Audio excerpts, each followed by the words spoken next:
Condition ಅಲ್ಲಿ ಲೇಡಿಗೆ ತೊಂದರೆ ಆಗ್ಬೋದು. ಒಂದು ಮಧುಮೇಹ ಅಂದ್ರೆ ಡಯಾಬಿಟಿಸ್ ಇದ್ರೆ, ರಕ್ತದ ಒತ್ತಡ BP ಏನಾದರೂ ಇದ್ರೆ, ರಕ್ತಹೀನತೆ HB ಏನಾದರೂ ಇದ್ರೆ, HB 11ಕ್ಕಿಂತ ಕಮ್ಮಿ ಇದ್ರೆ ನಾವು ತೊಂದರೆ ಇದೆ ಅಂತ ಅರ್ಥ. ಅಂದ್ರೆ 9, 8 ಇದ್ರೆ ರಕ್ತ ಸೇರಿಸಬೇಕಾಗುತ್ತೆ, ಇಂಜೆಕ್ಷನ್ ಕೊಟ್ಟು HB ಇನ್ಕ್ರೀಸ್ ಮಾಡಬೇಕಾಗುತ್ತೆ. ಮೂರ್ಛೆ ಅಥವಾ ಅಸ್ತಮ ಏನಾದರೂ ಇದ್ರೆ, ಹೈಟ್ ಕಮ್ಮಿ ಇದ್ರೆ, ಮತ್ತೆ ಟ್ವಿನ್ಸ್ ಪ್ರೆಗ್ನೆನ್ಸಿ ಇದ್ರೆ, ಭ್ರೂಣದ ಕುಂಠಿತ ಬೆಳವಣಿಗೆ IUGR ಅಂತ ಕರಿತೀವಿ ನಾವು, HBsAg, ಸಿಫಿಲಿಸ್ ಇದ್ರೆ, ಭ್ರೂಣ ಅಡ್ಡ ಇದ್ರೆ, ಯಾವಾಗೂ ತಲೆ ಕೆಳಗಿರ್ಬೇಕು, ಬಟ್ ಅಡ್ಡ ಇದ್ರೆ ಸ್ವಲ್ಪ ತೊಂದರೆ ಆಗುತ್ತೆ.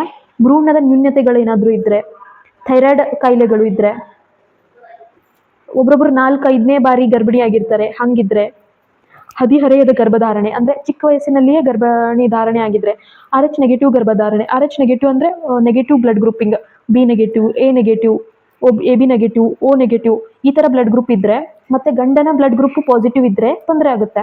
ಅವಾಗ ನಾವು ಆಂಟಿ-D ಇಂಜೆಕ್ಷನ್ ಅಂತ ಕೊಡ್ತೀವಿ.